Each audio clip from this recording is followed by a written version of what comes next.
Hola chicos, ¿qué tal? ¿Cómo estáis? Ya estamos dejando atrás las navidades. Espero que todos los que hayáis tenido vacaciones, pues os lo hayáis pasado genial.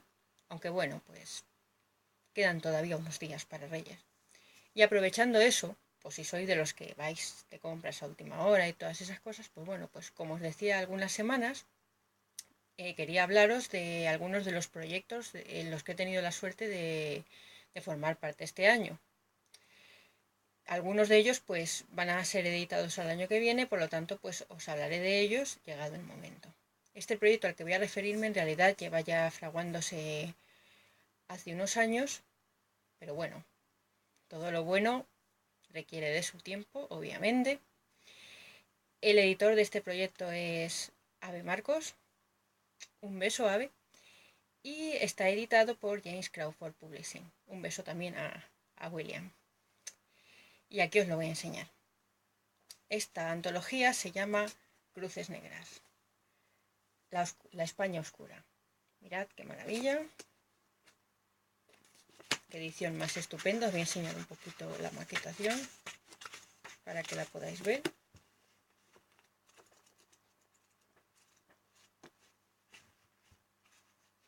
A ver, ahí. Muy bien. Un trabajo estupendo de maquetación, de edición y un largo etcétera, etcétera, etcétera, etcétera. Un buen regalo, en fin.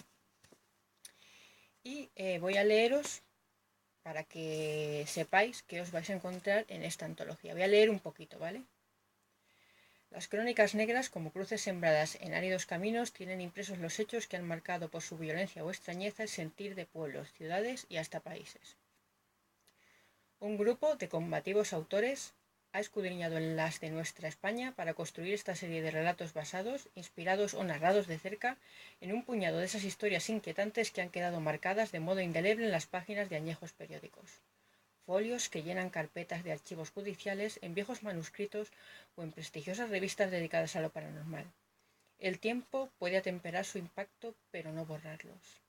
A la sombra de sucesos temibles se cobijan los capítulos de esta selecta antología. Pues sí, amigos, esta es una antología que está basada en algunos de los sucesos paranormales y de la crónica negra más representativos de España. Y os voy a contar, primero, los autores que podéis encontraros en este libro y segundo, el tipo de relatos y los sucesos en los cuales están basados, ¿de acuerdo? Bueno, pues tenemos a Tony Jiménez, David Hidalgo Ramos, Beatriz Troitiño Sánchez, un beso muy fuerte, Beatriz, Lucía Pérez Sainz, también una genial chica, Jorge P. López, un buen compañero, otro beso para ti, Jorge, Ave Marcos, a ti, Ave, como ya te he mandado un beso, pues ya sabes. Manuel Gay Moreno, otro gran compañero de Almas Oscuras, y bueno, una servidora, que como el relato está el último me viene bien, porque como siempre digo, hablar de mí mientras estoy hablando de los demás me parece muy feo. Vale. Y el primero de los relatos, que es el de Tony Jiménez, transcurre en uno de los pueblos más encantados de España, que es Ochate. En este libro, perdón, se nos ha dado la ocasión de hacer una pequeña introducción a cada autor hablando sobre los hechos en los que nos hemos basado. Por eso, pues bueno, voy a tomar un poco las palabras de los autores que hablan muy bien de todos los sucesos a los que se refieren. Y nada mejor que darles la palabra a ellos, la verdad. Así que pues, Tony Jiménez dice de Óchate. Os hablo de un pequeño pueblo abandonado de Castilla y León, situado más concretamente en Burgos, y cuyo nombre significa puerta secreta, perdón, o puerta del frío. Empezamos bien, ¿verdad? No hace falta que ahondemos mucho para descubrir una larga historia paranormal con luces brillantes, plagas, inexplicables desapariciones, muertes extrañas, nieblas imposibles, epidemias, presencia ovni, espíritus, psicofonías, y me quedo corto. Ochate es uno de los enclaves más interesantes para la parapsicología y ufología de nuestro país, y tampoco pasa desapercibido para los expertos internacionales. Solo le hace falta llamarse Maine para terminar de dar muy mal rollo. Bueno, en esto último yo no estoy de acuerdo porque considero que Ochat es un pueblo con una esencia única, yo he estado un par de veces, uno de los enclaves más oscuros de la geografía española y realmente pues no le hace falta parecerse a mí, por la experiencia os lo digo. Otro de los... Vamos a ver. David Hidalgo Ramos nos habla sobre otro de los acontecimientos de la crónica negra más, pues eso, más negra, nunca mejor dicho, y más abyecta de este país, que es el crimen de Alcácer. Y os voy a contar un poquito lo que dice David sobre los hechos acaecidos, ¿de acuerdo? Un poquito también, pues nos ponemos al día con las fechas, ¿vale? Entre 1991 y 1992, la prensa española se hizo eco de la horrible tragedia acaecida a 3 jóvenes que no solo desaparecieron, sino que meses después fueron encontradas muertas con signos visibles de tortura. Lamentablemente, este seguimiento mediático hizo que la verdad quedase enterrada entre capas de información basura. El caso de las niñas de Alcácer se conoció en cada rincón del país, pero la masiva información también dio alas a la especulación sin complejos, las falsas informaciones y, por supuesto, la excusa perfecta a los verdaderos culpables para esconderse. 2 investigadores independientes llevaron a cabo una exhaustiva recopilación de información del caso, entre ellos uno de los padres de las víctimas, pero fue tal la mediatización que incluso tuvieron que aliarse con el naciente periodismo basura y presentar sus conclusiones en conocidos programas televisivos del momento, como Esta noche cruzamos el Mississippi, presentado por Pepe Navarro, perdón. Tranquilos, el Telemorbo había llegado por fin. A mí, bueno, los crímenes de Alcácer me marcaron especialmente porque, bueno, yo era muy niña, tenía en aquel momento 9 años o así, y me impresionó mucho, me impresionó.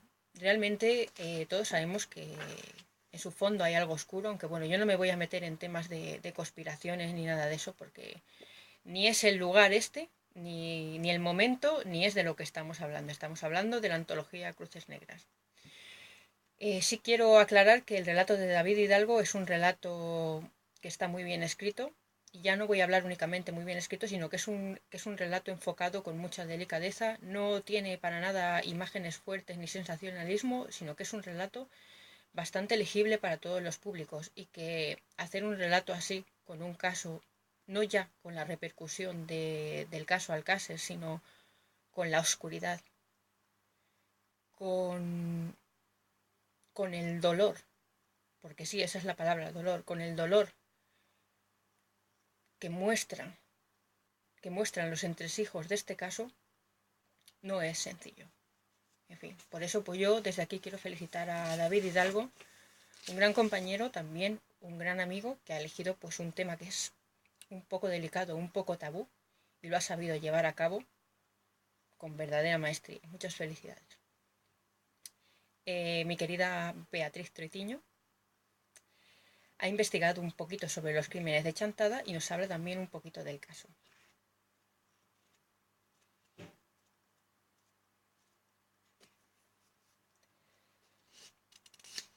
De los sucesos truculentos que ha ido acumulando mi memoria, entre los ajenos a mi entorno y comunidad inmediata, este ha sido el que más me impactó. Como ya he dicho, probablemente por diversas causas, pero la más crucial fue la familiaridad. Sucedió en una aldea, en otra zona rural gallega, con sus gentes dedicadas al campo y la ganadería desde incontables generaciones atrás. Porque Beatriz es gallega, por cierto, una bella tierra, bellísima. El paisaje era similar a este en el que he nacido, crecido y en el que vivo. Imaginar que a un viejo osco, como era Paulino, se le pudiera cruzar un cable y salir al camino con el cuchillo de la matanza a festejar antes de tiempo el San Martín con sus vecinos, en lugar de con sus ranchos cebados, fue terrorífico de asimilar para mis infantiles neuronas. Normal, ¿no? Una impensada posibilidad que, aunque solo fuese remota, resultaba tan plausible como factible. A la vista estaba. El relato de Beatriz es uno de los relatos más cortos de la antología.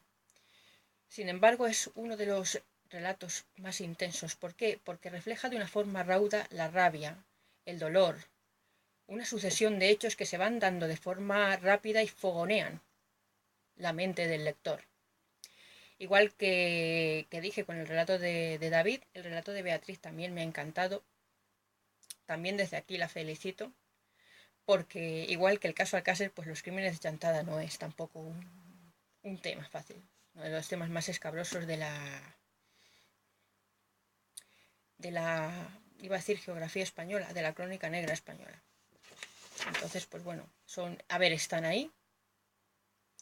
Evidentemente no es que no se puedan tratar, pero es farragoso meterse en ellos, ¿no?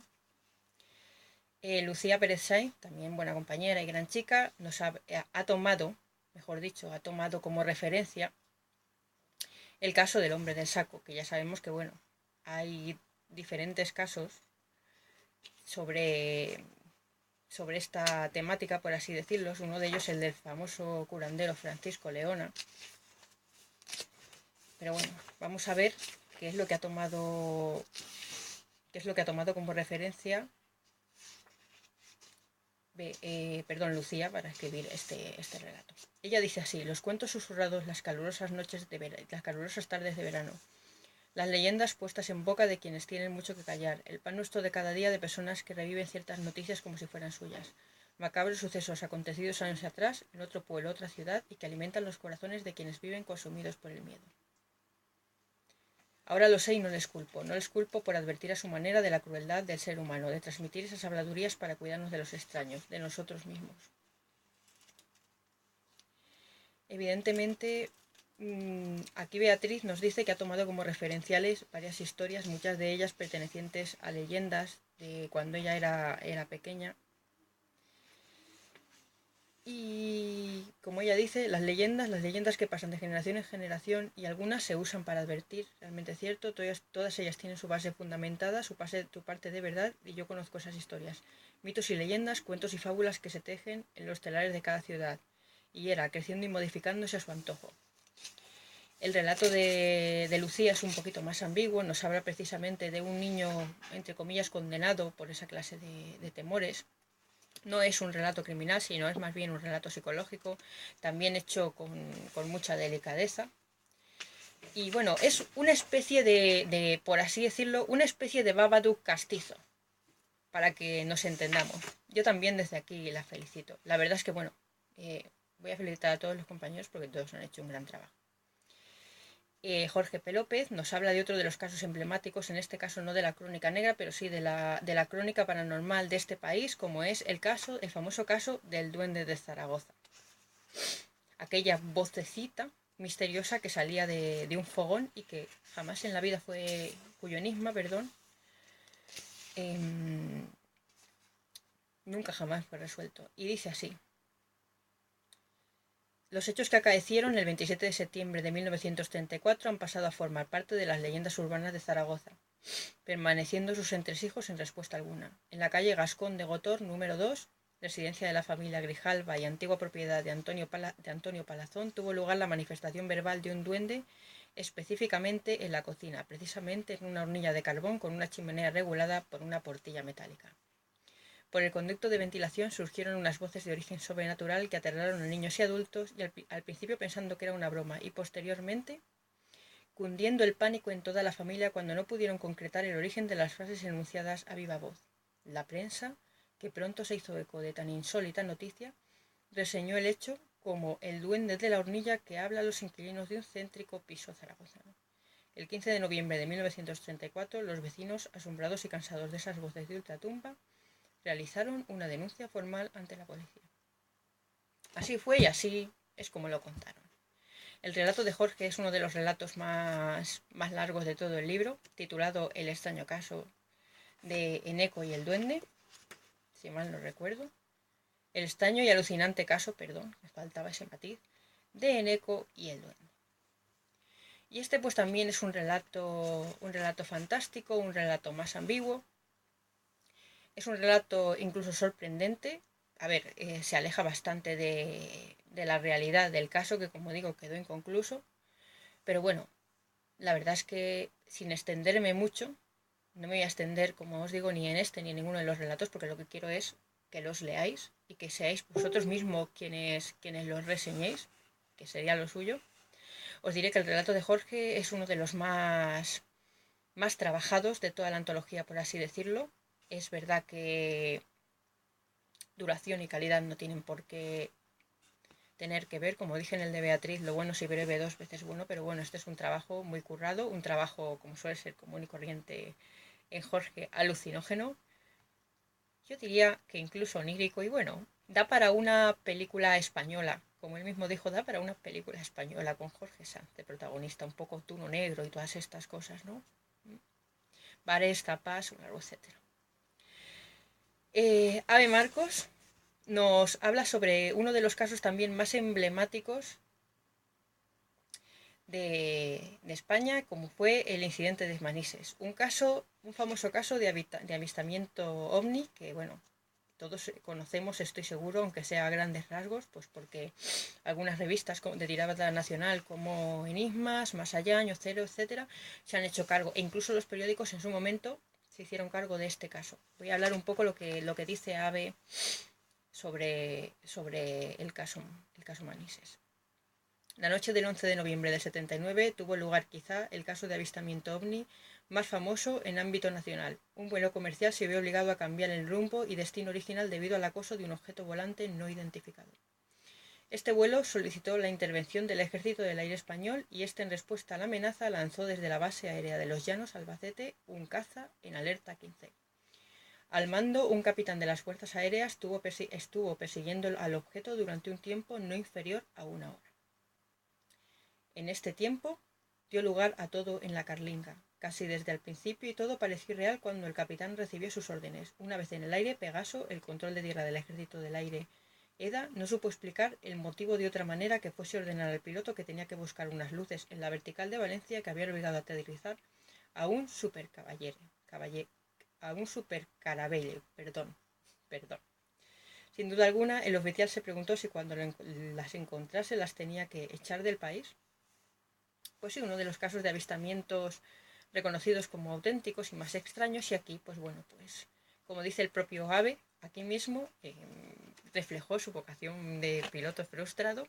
AVE siempre con su manía por los aviones, y precisamente él nos narra la acción pues en primera persona, ¿no? Desde el comandante de vuelo. El operador. Este es un relato, pues es un relato de aviones. Dicho pronto y claro, es un relato de aviones, pero bueno, os va a gustar porque la verdad es que en este caso se acerca bastante al original. Por cierto, la nomenclatura UFO viene de una canción muy especial, que bueno, para saber qué canción es, pues tendréis que comprar cruces negras. Manuel Gray Moreno escribe también uno de los relatos, digamos, más elaborados y trabajados del libro, que es Grilo 3. ¿Y de qué nos habla? Pues bueno, él nos habla de un crimen sucedido en la calle, precisamente en esta calle, en la calle Grilo 3 de Madrid. El crimen de la calle Antonio Grilo. Y lo explica así.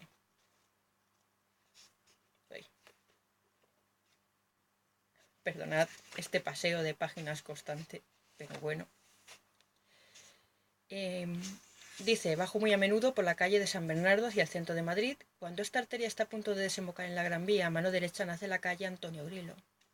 Siempre vuelvo la cabeza cuando paso por allí. Desde la esquina además se ve el balcón del número 3. ¿Qué sintieron los viandantes que paseaban por allí el miércoles 2 de mayo del 62, cuando un hombre ensangrentado se asomó a ese balcón con el cadáver de un niño en sus manos, su propio hijo, y comenzó a decir frases sin sentido? Había, entre estos testigos mudos del horror, alguien que supiese que aquel no era el primer homicidio que tenía lugar en el inmueble. Cuesta creer que en medio de la calle a plena luz del día hiciese su aparición algo tan oscuro. Y bueno, este hombre, el asesino, era sastre de profesión, y tenemos aquí una especie de Amityville español, ¿no? Porque él decía que unas voces le habían dado órdenes para que matase a toda su familia. Y bueno, lo cierto es que estaba probado que esto no era la primera vez que sucedía algo así en este mismo edificio, que ahora actualmente yo no sé si está o no está ocupado, ¿verdad? Pero bueno, lo que hace Manuel es, vuelvo a decirlo sin liarme mucho, un relato psicológico tratando de averiguar qué pudo ser lo que pasase por la psique de sus personajes, sobre todo del personaje principal, hasta llegar a este momento.